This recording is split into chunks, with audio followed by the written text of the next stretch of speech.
पछिल्लो समय सेलिब्रिटीको नक्कली आइडी बनाएर सामाजिक सञ्जाल मार्फत पैसा माग्ने र ठगी गर्ने क्रममा वृद्धि भएको छ। आफूहरूको नाम दुरुपयोग गर्दै व्हाट्सएप र भाइबरबाट पैसा मागिएको गुनासो कलाकारले गरेका छन्।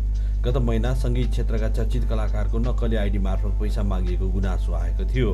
यसपटक भने अभिनेत्री द्वय केकी अधिकारी र स्वस्तिमा खड्काको नाम र तस्बिर दुरुपयोग गरेर पैसा मागिएको गुनासो छ।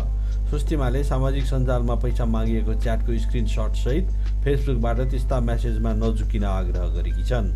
लेख्छिन्, मेरो नामको दुरुपयोग गर्दै व्हाट्सएप भाइबरबाट पैसा मेरा साथीहरूलाई माग्दै गरेको भेटिएको हुनाले त्यस्ता मेसेजहरूमा नझुकिनु हुन सबैमा जानकारी गराउन चाहन्छु। केकीले पनि केही दिन अघि आफ्नो नाम र तस्बिरको दुरुपयोग गरेर व्हाट्सएप र भाइबर मार्फत पैसा मागिएको गुनासो गरेकी छिन्। उनले सजग रहन आग्रह गरेकी छन्। केकी लेख्छिन्, मेरो नाम र तस्बिरको दुरुपयोग गरी व्हाट्सएप र भाइबर मार्फत पैसा मागिरहेको भन्ने जानकारी प्राप्त भएको छ। यो कार्य कानुनी रूपमा पनि दण्डनीय छ र सम्पूर्णलाई सजग रहन हार्दिक अनुरोध गर्दछु। केही दिन अघि अभिनेत्री साम्राज्ञी शाहले पनि इन्स्टाग्राम स्टोरी मार्फत यस्तै गुनासो गर्दै सजग रहन अपिल गरेकी थिइन्। अन्य केही कलाकारले पनि त्यस्तै किसिमको गुनासो गर्दै सजग रहन अपिल गरेका छन्।